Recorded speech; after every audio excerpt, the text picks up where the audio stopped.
सूत जी कहते हैं, संजय अपने स्वामी धृतराष्ट्र को न पाकर कृपा और स्नेह की विकलता से अत्यंत पीड़ित और विरहातुर हो रहे थे। वे युधिष्ठिर को कुछ उत्तर न दे सके। फिर धीरे धीरे बुद्धि के द्वारा उन्होंने अपने चित्त को स्थिर किया, हाथों से आंखों के आंसू पोंछे और अपने स्वामी धृतराष्ट्र के चरणों का स्मरण करते हुए युधिष्ठिर से कहा।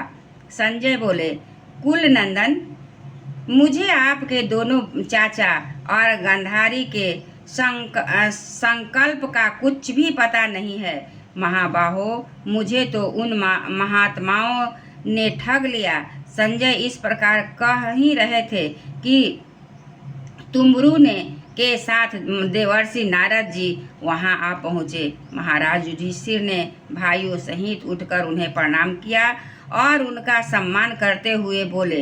युधिष्ठिर ने कहा, भगवान, मुझे अपने दोनों चाचाओं का पता नहीं लग रहा है। न जाने वे दोनों और पुत्र शोक से व्याकुल तपस्विनी माता गांधारी यहाँ से कहाँ चले गए। भगवान, अपार समुद्र में कर्णधार के समान आप ही हमारे पारदर्शक हैं। तब भगवान के परम भक्त भगवतमय देवर्षि नारद ने कहा, धर्मराज, तुम किसी के लिए शोक मत करो, क्योंकि यह सारा जगत ईश्वर के बस में है। सारे लोक और लोकपाल विवश होकर ईश्वर की ही आज्ञा का पालन कर रहे हैं। वही एक प्राणी को दूसरे से मिलाता है और वह उन्हें अलग करता है। जैसे बैल वही रस्सी में बंधे और बड़ी रस्सी से बंधे और छोटी रस्सी से नथे रहकर अपने स्वामी का भार ढोते हैं, उसी प्रकार मनुष्य भी वर्णाश्रम आदि अनेक प्रकार के नामों से वेद रूप रस्सी में बांधकर ईश्वर की ही आज्ञा का अनुसरण करते हैं। जैसे संसार में खिलाड़ी की इच्छा से ही खिलौनों का संजोग और विजोग होता है, वैसे ही भगवान की इच्छा से ही मनुष्यों का मिलना जुलना और बिछुड़ना होता है।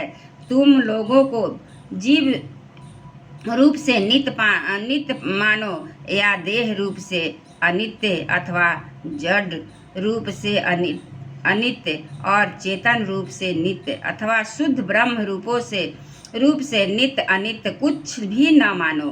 किसी भी अवस्था में मोहजन्य आसक्ति के अतिरिक्त वे शोक करने योग्य नहीं है। इसलिए धर्मराज, वे दीन दुखी चाचा चाची असह अवस्था में मेरे बिना कैसे रहेंगे। इस अज्ञान जन्य मन की विकलता को छोड़ दो। यह पंच भौतिक शरीर काल कर्म और गुणों के बस में है। अजगर के मुंह में पड़े हुए पुरुष के समान यह पराधीन शरीर दूसरों की रक्षा ही क्या कर सकता। हाथ वालों के बिना हाथ वाले, चार पैर वाले पशुओं के बिना पैर वाले तृष्णादि और उनमें भी बड़े जीवों के छोटे जीव आहार है। इस प्रकार एक जीव दूसरे जीव के जीवन का कारण हो रहा है।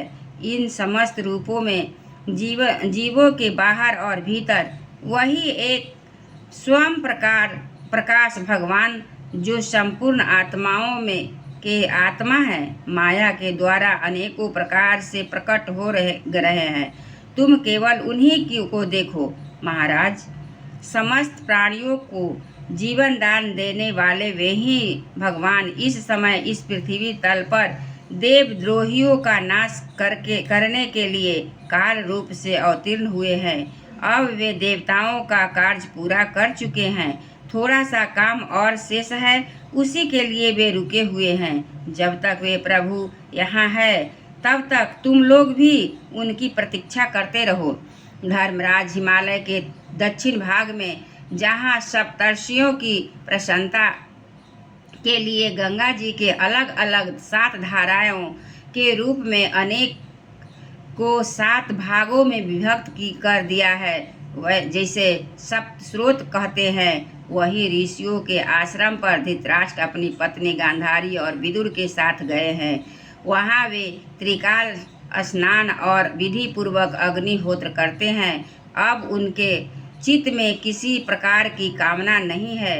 वे केवल जल पीकर शांति चित्त से निवास करते हैं। आसन जीत कर प्राणों को वश में करके उन्होंने अपनी 6 इंद्रियों को विषय में लौटा लिया है। भगवान की धारणा से उनको तमोगुण, रजोगुण और सत्वगुण के मल नष्ट हो चुके हैं। उन्होंने अहंकार को बुद्धि के साथ जोड़कर और उसे क्षेत्रज्ञ आत्मा में लीन करके उसे भी महाकाश में घटाकाश के समान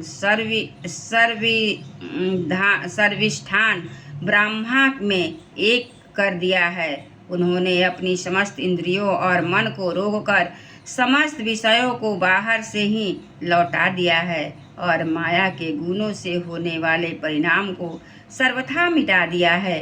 समस्त कर्मों का संन्यास करके वे इस समय ठूंठ की तरह स्थित होकर बैठे हुए हैं।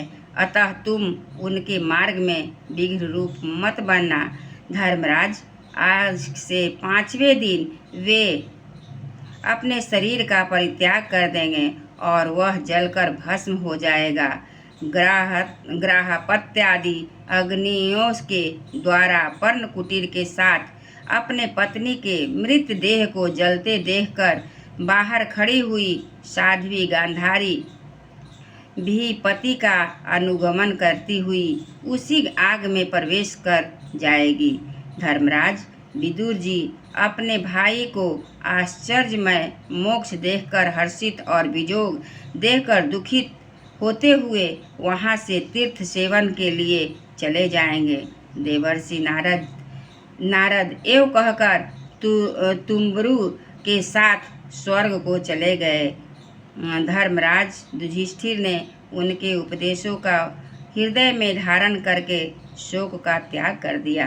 एक बार बोलिए श्री कृष्ण भगवान की जय। वृंदावन बिहारी लाल की जय। सब देवतन की जय। सतगुरु महाराज जी की जय।